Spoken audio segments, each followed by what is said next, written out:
Good afternoon, everyone. I am Peter Gianetti, Editor-in-Chief of HomeWorld Business, and welcome to the first installment of a six-part webinar series presenting the first ever International Housewares Association Market Watch report.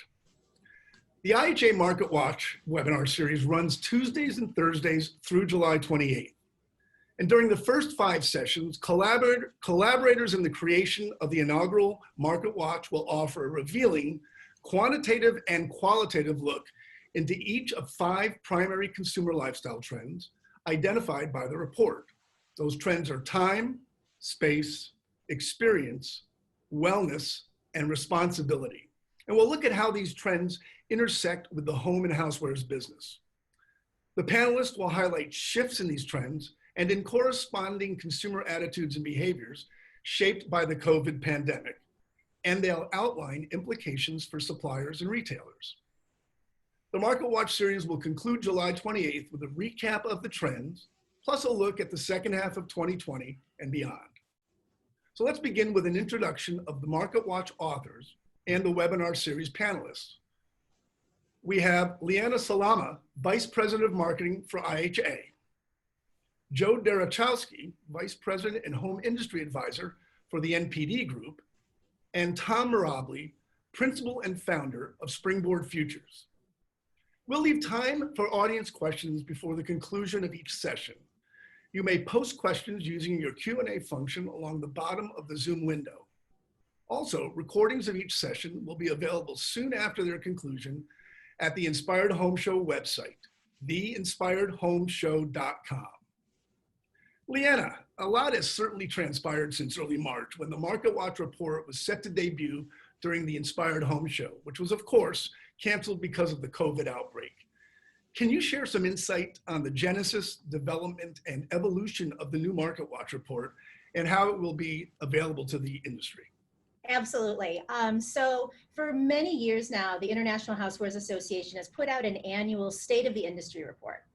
And this report has traditionally been an amalgamation of information data collected from a number of different government sources that really talks about what happened for the previous year, during the previous year in the industry.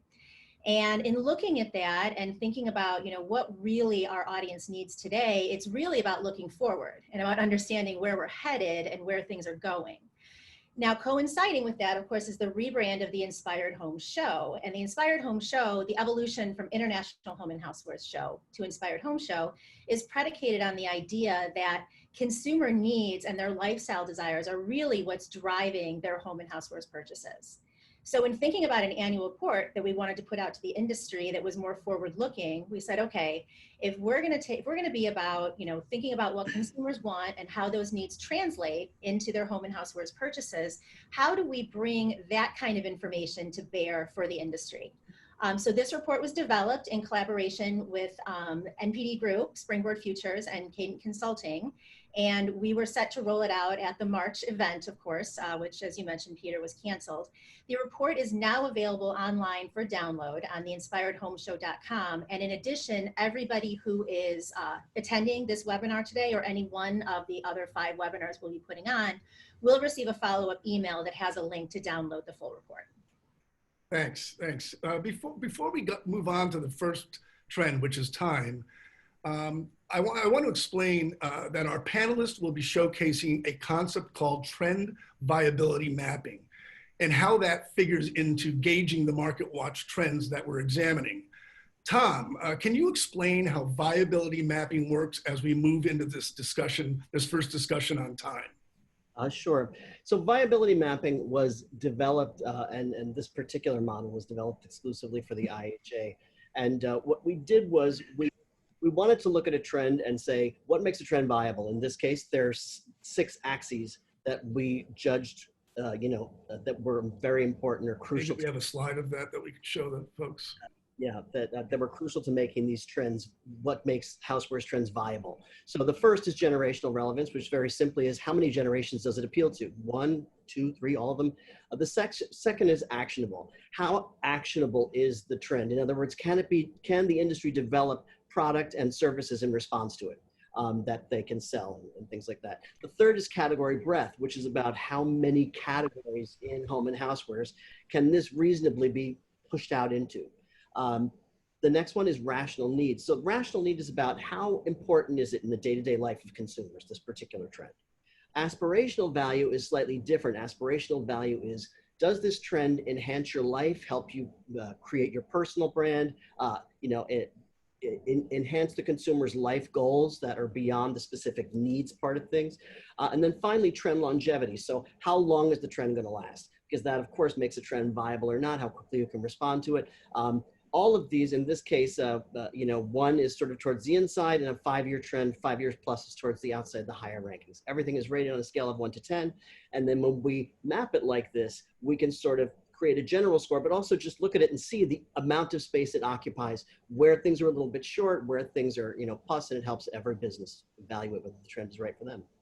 Thanks. And we'll come back to the trend mapping, viability mapping as we kind of move into this discussion, but let's kind of move back to the concept of time. Consumers are feeling pressed for time due to a confluence of job demands, kids' schedules, and the needs for personal time and their own interests. And these pressures have been amplified during the pandemic. So an already high value on and demand for time-saving products and services continues to rise. So, and this is where we'll bring the trend mapping back in as we start talking about this. But let's start with one thought here. Many of the statistics provided in the Market Watch report speak to consumers' perceptions of being time-starved. In fact, more than 75% of those surveyed believe they had less free time than ever before. But interestingly, leisure and sports time is actually up 5%. So let's start there. Tom, how do you explain that discrepancy? Well, a lot of the discrepancy is due to the fact that, first off, and this was even pre-COVID, we always want, time is like space. We always want more than we have, all right?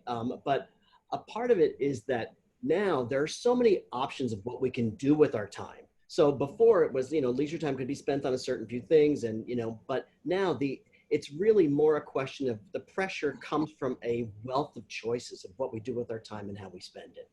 So you feel like there are 100 other things you could be doing. And so, the result, of course, is that in home and housewares, products that save time are what, time becomes a tangible, almost tangible value. It's very high in the value equation.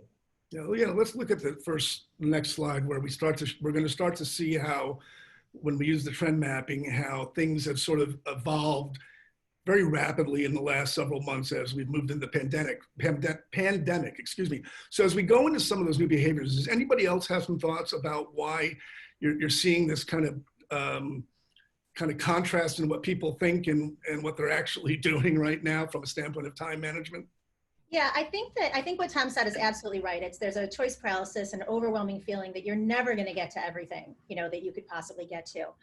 There's also, some interesting statistics in the Market Watch report related to how people are structuring their time, and both, how they are, the proliferation of kids' activities and the amount of time that we spend on kids' activities and games and other things going on, but then also the work-life blend, right? I mean, the amount of work, this is pre-COVID, but the amount of work completed during working hours is about 3/4, and about 1/4 of work completed is actually completed outside of working hours. Wow. So this feeling of always being on, of all these different ways that you could spend the time that you do have at leisure, creates that kind of stress.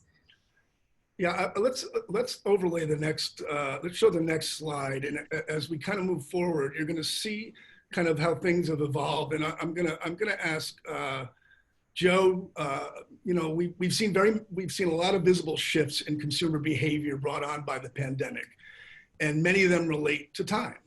So let's talk about some of those. Let's talk about safe sheltering at home and kind of what that's mean, more cooking, more interest in the foods we normally buy off the shelf. And then we're going to move into the kind of idea of what behaviors are sticking. But give us a general overview about how the pandemic has kind of changed time in your point of view.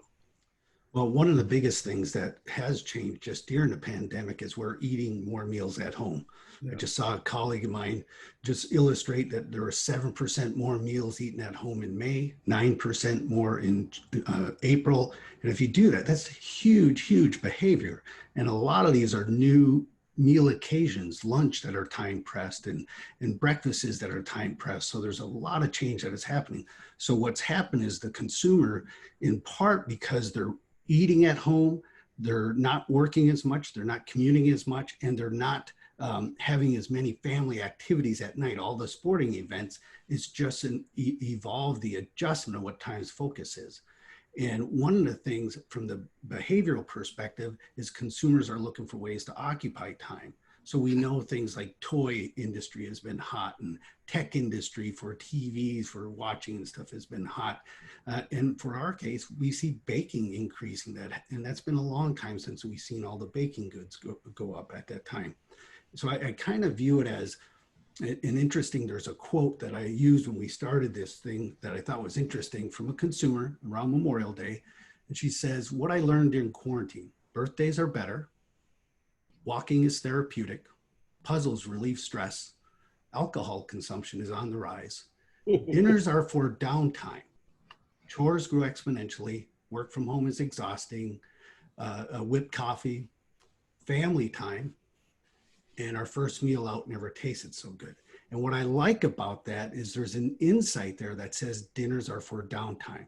And before we headed into this, when it came to making dinner, you had all those activities before dinner and after dinner that you had to get done. Right now, you're so worried about working and keeping the kids active or keeping other things under control that when the dinner time, especially the preparation part of the dinner time came, there's a little bit of a pause, a little bit of a leisureness that's into it. So I think part of the change is just what's the purpose of it, as well as there are a lot more family dinners together. Right, that's great. And I do want to, again, so we can help our audience understand, at least on the surface of how the trend mapping works. Tom, this is an overlay of what I presume is how things might have evolved since before the pandemic and how they are now. Can you sort of explain from your standpoint what's a little different? Because I think it's important for a lot of people to understand, many of these trends were already sort of in play long before the pandemic. And what the pandemic has done is sort of intensified and accelerated their progress. So Tom, give us a sense from your perspective on something on this and how it sort of explains what they're looking at right now. Okay, so if you look at the dark area is what we had sort of pre-COVID, okay? And we had identified these 5 trends that you're talking about as being sort of all important in terms of, because look, our industry is very mature in terms of the way they deal with technology and all of these things, but we have to look at consumers and understand that at the core, regardless of generation, regardless of even in many cases, regardless of socioeconomic position, consumers, the new value equation includes a lot of intangibles, which is what we're talking about. I need more time. I need more space. There are things that no matter who you ask, they want more of it. And it's part of the value equation beyond, technology gets spread out very quickly, and things like that. So a lot of times you're talking about products in Housewares needing to deliver these attributes. So that's why we wanted to focus on these, because they really are, and now even more than before, they're very much a part of the equation. But when we look at the map you're looking at right now, for example, aspirational value, and Leana has some great sort of reference points for this, but aspirational value went up because of when Joe was just talking, one of that idea of pausing for dinner. Dinner used to be a chore. Through this cycle of sort of COVID, safe and the home being safe, our gardens have gotten better. We're actually enjoying preparing food. We're trying things that we haven't tried before, not because we have to, but because we have that extra, just take the commuting time out and you've got that. But and we're doing it together, puzzles, we're experiencing each other, we're building relationships. So things that used to be, we've discovered there's an aspiration to time acquisition now that wasn't there before. I mean, Leana, give some examples. You have that's like. Yeah, absolutely. I mean, I mentioned structured scheduling, and what's happened here is that the pandemic has completely destroyed any notion of real structured scheduling. I've personally spent the last several months, working at home, trying to get through e-learning with my kids, and everything's kind of always happening all at once. But what happens is that as you realize some of the things that have been stripped back and stripped away, you start to put value in different things, right? So, I mentioned my husband and I, for the first time, we spent 3 weekends in a row out landscaping and growing vegetables and planting a garden, doing all this. And at one point, I was like, "Wow, when did our weekends get so productive?" And he said, when we stopped going to soccer games, basketball games, volleyball games, birthday parties, play dates, and as he's reading out this like litany of things, I'm like, that's literally how we have spent every Saturday, Sunday, evenings, all the time. And when I think about, now as things, and I think this is where the aspirational piece comes in, is that I don't know that I'm ready to give those things up just because things are opening up again. Right. So as I see, again, this is a focus group of one, but, as you talk to other folks, some of the value in those things, in those times, the time with each other, the time cooking dinner together, the time, working outside is, I don't know that I'm going to go back to, being so overly scheduled and overly structured that I lose those things. I think people are going to treat time and the value they place on it differently coming out of this than they did before. Yeah, Joe, dovetails with what excuse me. we were talking Go ahead, about, Tom. which was that it dovetails with that being in the moment, being present, and actually enjoying a meal and enjoying the preparation. And I think it was a lot of talk, but it comes at the right time for us to say, you know what, I really do enjoy, and building skills. And that's where Housewares fits in great. I mean, Joe, when you look at some of the market research over the last few weeks, you're getting a sense of which of these new behaviors, attitudes, trends, if you will, are going to kind of last. We're starting to reopen, but things are, spotty here and there. But at some point, I mean, some of these things are going to just continue indefinitely regardless. Any sense on which of those do you think are most likely to continue and how that plays into making time and the measure of time available to each person? Well, I'm going to answer that, but I want to build a little bit on what Tom and them thinks. I always think about, back to the other question of how, if you break an arm, let's say, you can't wait till the arm comes back. You're just more aware of it. You're more acute. Well, I think it's the same thing under this. We've been under home and spending time together, and we're just more aware of it. And as Leana said, it's hard to give up. And one of those is just how great it is to have the family together to eat dinner. So the things, though, the trends that come with this, there are several that are driven by the demographics, by people working from home. There are clearly more lunches, and that's not going to go away. Even when we do this, that will not go away. Until there is a cure for the vaccine, there will always be more meals in home. And then even after that, we are forecasting a tremendous amount of more meals in home, just because of the demographic shifts that are happening. So those things that are related to more lunches, more breakfasts, more snacking, all of that's going to remain. In the short term, until there's a vaccine and stuff, everything's created, there's going to be a desire for activities. So things like baking, things of that nature for time that you're going to be looking for ways to occupy your time, and activities like that will be there. And because you eat more times at home, you're going to be looking for variety a lot more. So those are going to be some of the key ones that we will see, is that whole working from home as well as spending time at home with the kids. There is going to be an increase. There's a little bit more of a germophobia with us that we have now before, and that will continue not only during until the vaccine, but even long after that. And that's going to impact a lot of the things we'll talk about later as retailer implications, but also innovation opportunities. Like if you're entertaining guests, how do you make it safe for them? There's just so many opportunities for us as an industry right now. This is the greatest time from an innovation perspective to start brainstorming, setting a new normal. There's a couple things. Go ahead, Leana. I was going to say, Joe, I think, just to kind of reiterate, and I think the point's been made, but not, is that it's so interesting to hear that, again, 3, 4, 5 months ago, we didn't have, people perceived that they didn't have enough time to do everything they already wanted to do. And now people are actually looking for ways to occupy time that they're not sure what to do with. I mean, it's complete 180 from where we were. And part of what we were trying to do with the Market Watch report, and I know we'll get into this in a minute, is, give some ideas and some strategies for product developers and retailers to think about, and how can they step up to meet some of these new needs.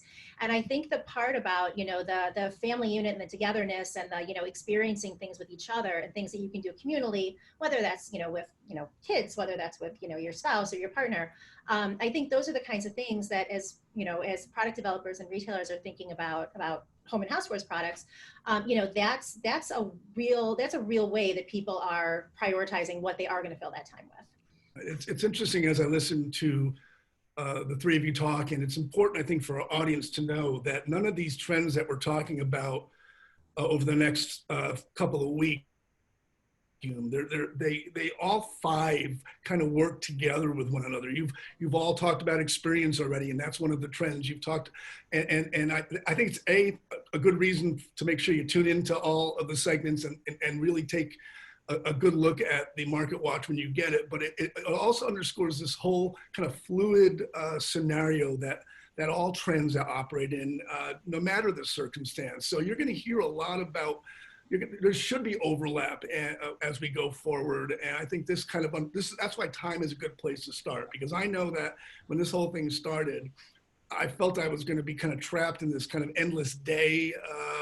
But the reality of it is, I found that the 8-hour workday sort of progressed faster than I even imagined when I was working at home. And it did make me more aware of having to manage my time than I even thought. So, I mean, at the end of the day, this all kind of has to zero into the opportunities for the home and housewares business and retailers. And I think this is a good place to kind of move into some of the implications of this. We'll start with the product implications, the supplier kind of opportunity and responsibility, if you will, going forward. We're going to hear our panelists talk about eliminating the human factor in a process, or reducing usage time, or reducing maintenance. With that, I'm just going to kind of go around the horn, and I'll start with you, Leana. On these product implications, give us a little thought about how kind of you see them playing out to the industry that IHA represents right now. Yeah, absolutely. So, I mean, if we start with number one, which is about eliminating the human factor in a process, right? Which is really about coming up with products that can do the job that a human would normally do, and the human can go and find something else to do in that meantime. You know, and in this case, I think we were really thinking about it in terms of convenience, and in terms of, you know, being able to spend that time you might spend vacuuming, you know, doing something else because your little, you know, robot vacuum would do it for you.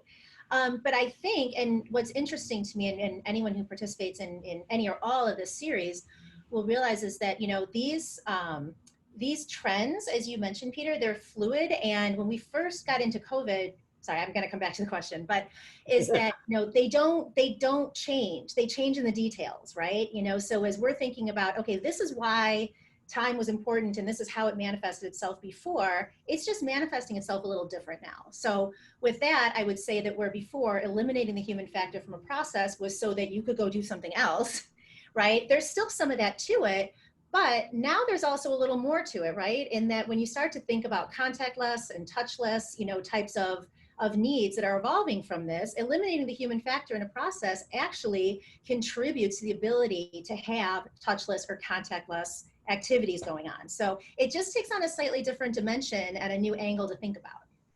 Well, and as you say, because all these things are still going to be relevant. That's what's great about this series, is that these needs evolve, but it's eliminating the human factor beyond just trying to make things faster and more convenient. There's also just the safety factor. Right. So now, as people have guests over to their house, how do they manage the food? How do they make them help feel safe? How do they serve and distribute it? How do they cook it? How do you serve some of those things? So it's going to open up the door for a tremendous amount of innovation opportunities that not only eliminates the human factor to save steps and processes, but now there's an additional need of safety in other areas that are out there. So it's just amazing how this all kind of expands the definition of each of these needs. Yeah. And to expand on Joe's point, I mean, safety, as America ages, you know, its safety becomes paramount. So you look at products like Winbot. So it's a window cleaner that you don't have to touch. It cleans your window on the outside as well as on the inside. And it's like, it just eliminates all these bending over dangerous places, you know, and you know, and the evolution of the picture that we're looking at, you know, when we look at Roomba, the evolution of Roomba, now you don't have to even empty it. It's like it goes to a dock and it empties itself. And so even the people who have grabbed onto these things, there's always a next level. There's always, that's another, you know, that's another 2 minutes you save me. That's another 2 minutes I want.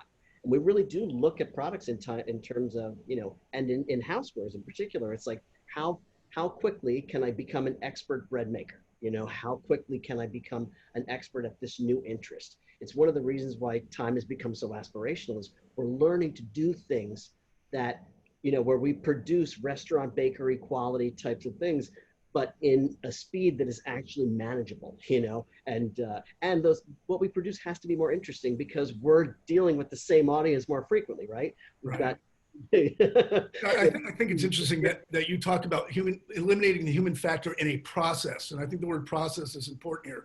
We're not trying to eliminate the human factor in terms of overall engagement and satisfaction and all those factors. It's not an indifferent trend. It's really about enabling people to get more satisfaction with their day and the product.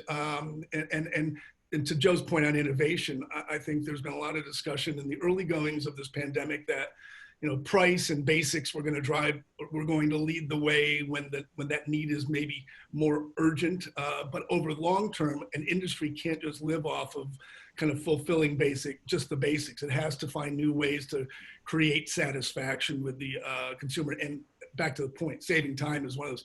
Does anybody want to talk about the reducing maintenance issue? I think that's important too. We don't often think about maintenance when we buy products. We think about kind of what they do to give us the end product, but maintenance is a major issue going forward, and especially in a world that's more attuned to having to take care of themselves. Peter, if you don't mind, there's just one thing I'd love to add to what you were just saying about the process, which is that, you know, again, in thinking about how to do product development and, you know, to fulfill this, you know, the things we're talking about eliminating, you know, a step or the human factor are those things that are a chore, right? I mean, Right. is maintaining the things that do create connectivity and create, you know, I mean, you know, so whatever part of baking feels very kind of like a warm and, you know, personal with your daughter, with your child. It's about the things that are a chore, you know, that's what you want to eliminate, is those things that are seen as, you know, as a chore.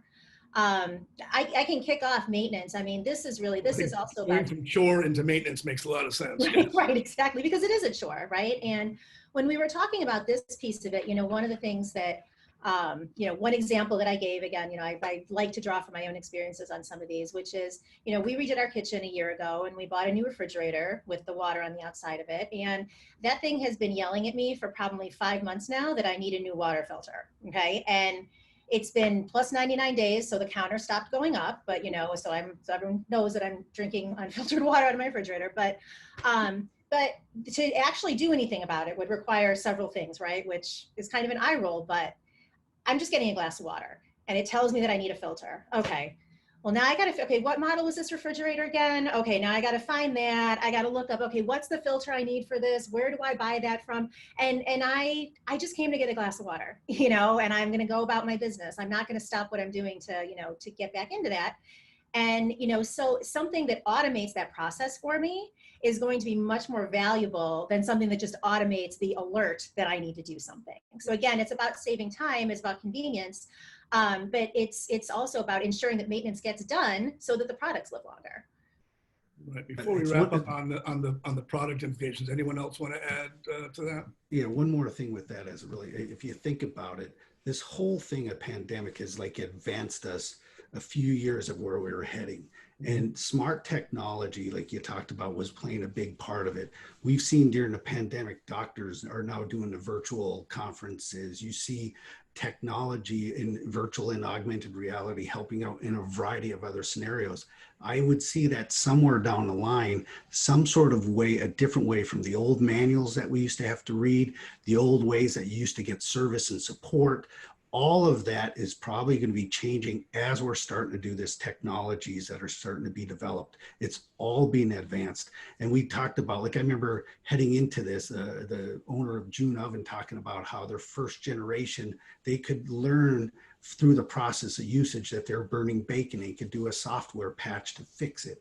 Like the concept of the appliance or the machine being able to communicate back to the manufacturer, I can assume is only years ahead because of what just happened. We were heading down that path, but now with all the innovation that's happened just in the past few months, there's ways that companies can start to apply this and really change the framework that this is in. It is interesting.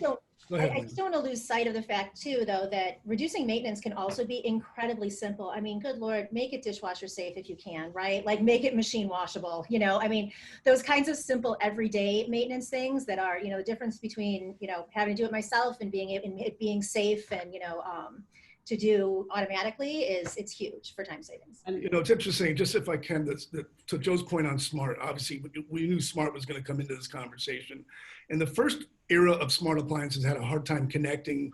And then we found as we kind of went forward, if you could attach some more vital benefit to it, not just the fact that your coffee maker can brew a cup of coffee for you from the road, but wellness became a real compelling aspect of adopting smart technology.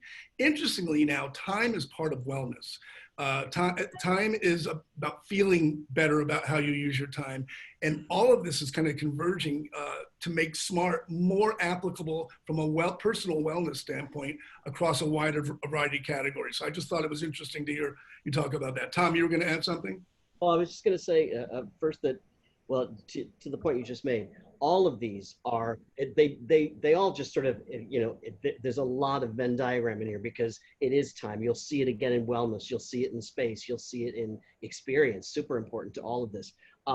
But, you know, something you said before really struck me, and that is it's very easy for us to look at this as technology, okay, and as technological advances. But don't misunderstand, at the core of this is brands relating to consumers and giving them what they want, giving them more time. It's a very personal thing. It's easy to like talk about the technology, but you hear, you can hear Leana talking. I mean, this is, you know, she's aggravated with that refrigerator, fix it. You know, that's like talking to me. So we may be talking about it this way, but understand this is the road to brand loyalty. This is the road to a new customer acquisition. And frankly, for manufacturers, it's the road to leapfrogging the retailer in a way, because it's like retailers are going to say, I have to have that product. It speaks to consumer needs. Retailers are really looking at, you know, you've got great companies like Target who you can't just present them something. You have to say, what's the consumer need as you're presenting it?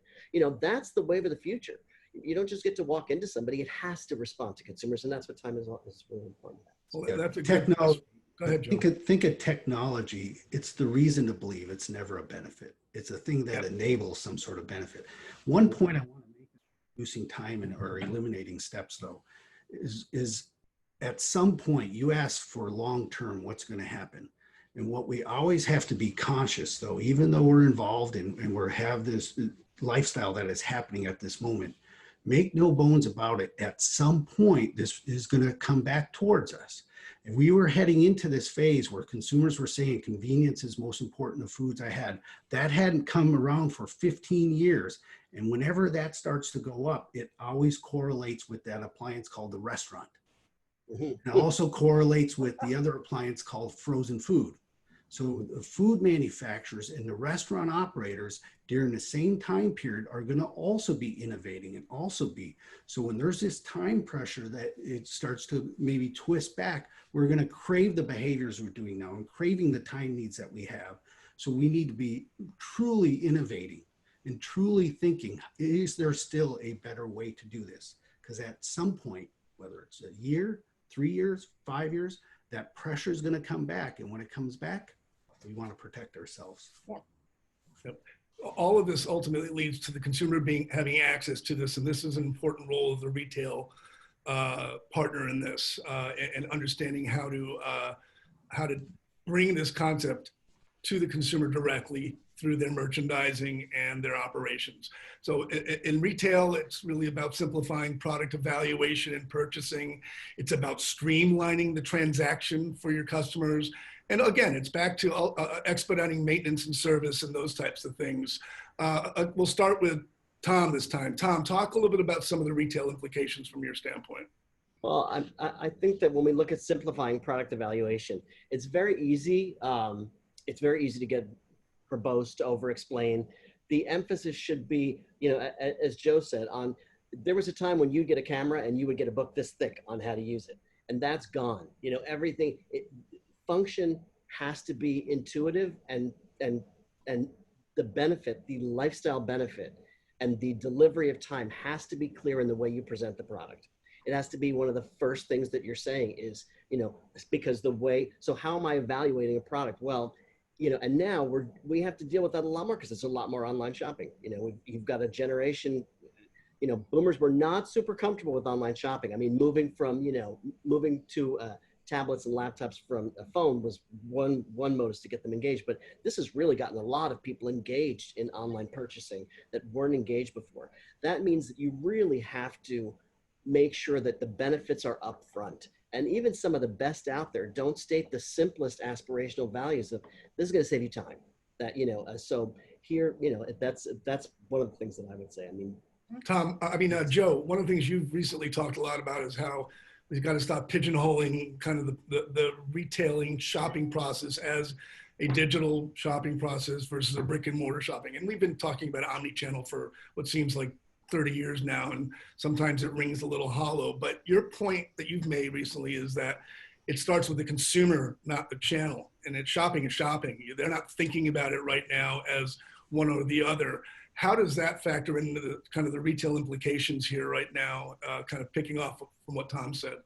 I think everything is advancing very, very fast. We were already heading down this path, but we just moved 5 years ahead in a few months. And so, and coordinating with it is also the technology that is coming out to help enable some of this stuff. So it's just making it the consumer to be able to say, listen, I just have a need. Just like Leana was saying, I just want a glass of water. Like they just have a need from the same way from a shopping perspective. I just want to solve this need, which means I'm going to buy something. So I've got to evaluate it quickly. I got to research it. I got to buy it. I have to have it delivered. And so we've seen just even these last few months, some great innovations, whether it's a curbside pickup to really, if we want to do some advanced stuff, some of the stuff you see in Korea happening with Kakao and them that are making it so it's, you know, basically online platforms to tell a brand story and shopping like that, to solving different ways to pay items. You see things like Toast. If any of you guys go to some restaurants where you can kind of, you don't even have to sign something, you're just scanning the barcode on the receipt and it takes it automatically out of your account. So nothing's touched. There's just so many little things that are happening. And it's not just from the consumer perspective. Now we're adding the extra complication of even the manufacturer, retailer keeping the employees safe. So anything that makes this process easier is there, but it's really at the end of the day of the consumer, because of all this stuff that's happened online and with logistics delivery, they can now say, you know what? Yeah, I'm sitting on this conference call that made me think of this product, and I can just push it and get it done really quick. That ability to order when, where, and how I want is coming even at a rapid pace. Leana, on that point, there used to be, some of these factors used to be thought as kind of value at differentiators from one retail channel or one retailer to the next, and those who did it better. It's almost like we've moved from these being sort of, you know, plus value adds. They are cost of entries right now on the retail side, and the consumer is making a more dedicated judgment on these things than they may have in the past. Do you agree with that? I absolutely do. And I think, you know, it's exactly that. You know, as Joe mentioned, everything's kind of been accelerated because of COVID. But, you know, there's what we put in the report as being in response to the need for time actually manifested in response to something other than time. It manifested in response to the pandemic, but it doesn't change the fact that it is going to save consumers time, right? So I think that any retailer from here on out that doesn't have this type of service and this type of option, certainly in the last 3 months has been in a lot of trouble, right? You know, but moving forward, I agree. I think this is cost of entry, whether it's to fulfill the need that consumers have to maybe spend less time, you know, as we, you know, had thought before, or to make them feel safe, or, you know, something else happens. So all that's really happened is these kind of retail attributes have taken on a whole nother dimension, kind of like some of the product ones, and become even more essential versus nice to haves. Yeah, it's kind of like before we used to think a long time ago, I sit and tell the consumer and I kind of lead this process. Right now, it's the consumer driving, and we're just trying to meet the needs where they are.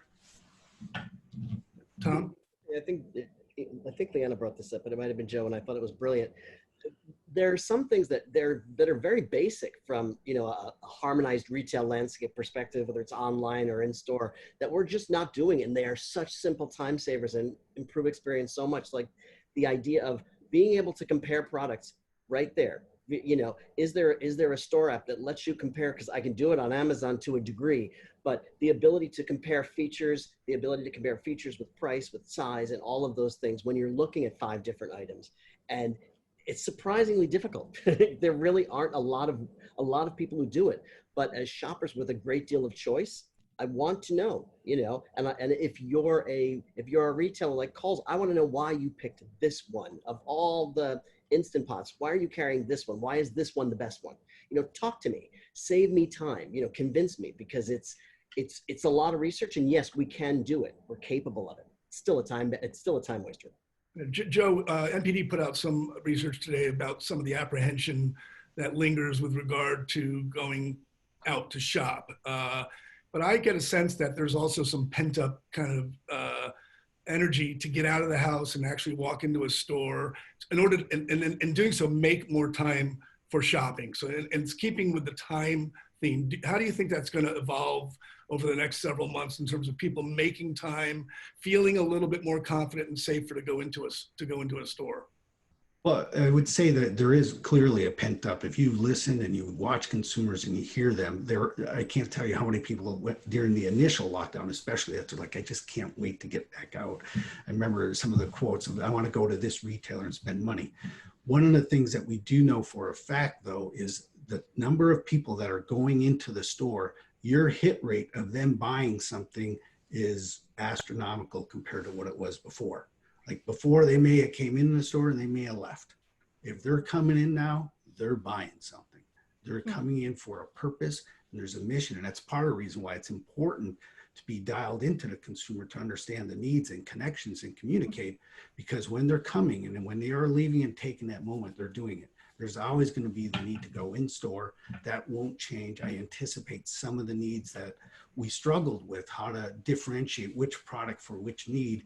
Some of that innovation will continue to come out, but people will still be shopping. And if they're going to make that time, yes, they're going to measure the return on every second that they make in what they do. And before we wrap up, there's a couple of questions that I want to ask that sort of weren't in the initial equation. And I think it's kind of what role, since this is an IHA program, I'm going to give Leana an opportunity to explain how the association can work to bring retailers and the industry members kind of together, not just through projects like MarketWatch, but in terms of really optimizing their relationship beyond just the pure buy and sell aspect of it.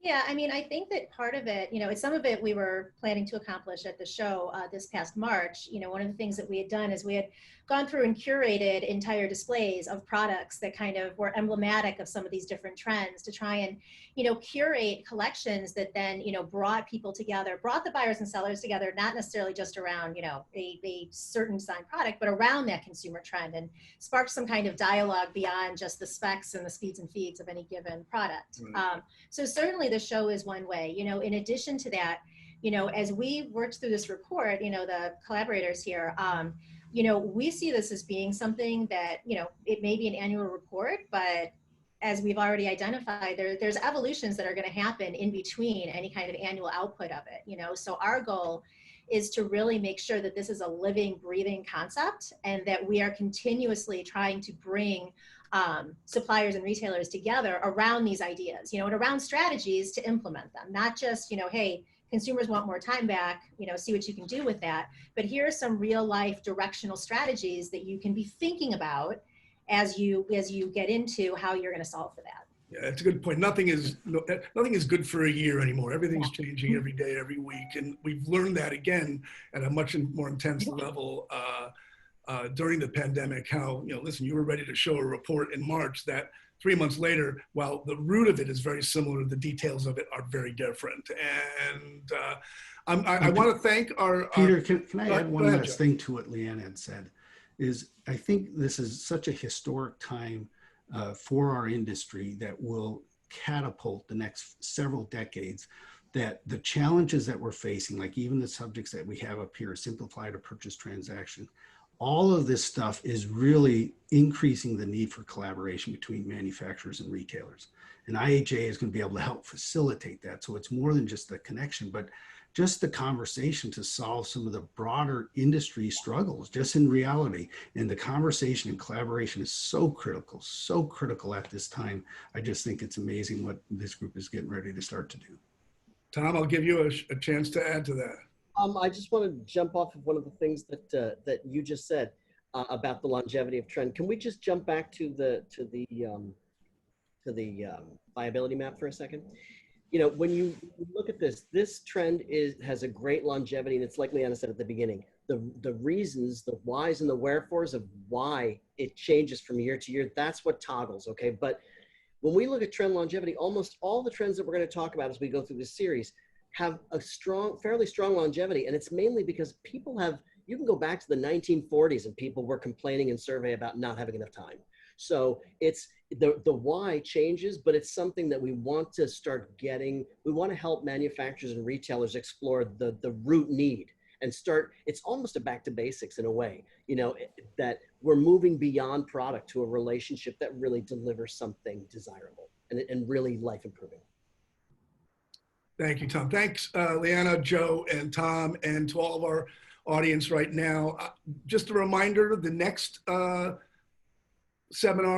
for MarketWatch is next Tuesday. Is it at 2 o'clock again, or is that the one that's a little different in time? 2 o'clock Eastern? I think that is the one that's a little bit different. 3:30 Eastern. 3:30 Eastern time, That's and all. we'll be talking about space. Is that correct? Space is the next one up? Yeah. And so everybody knows, everyone who participates on the webinar today is going to receive a follow-up email that, like I said, includes a link to download the full MarketWatch report, includes a registration link for the next session for space next week, and also includes some helpful links on where you can get more information about IHA, about the NPD Group, and about Springboard Futures. So keep an eye out for that in the next 24 hours here. Yeah, and I know we're going to keep building on this as we go. You know, it's important to kind of see the intersection of all these trends, and you'll have questions as we go. Remember, there's always an opportunity to ask questions, and you can find us through our various organizations if you have any questions that you'd like to deal with offline. On behalf of everyone from MarketWatch, IHA, NPD Group, and Springboard, I'd like to thank you for attending the first session of MarketWatch 2020. I'm Peter Gianetti for HomeWorld Business, and we will see you all next time. Thanks so much, everyone. Bye-bye.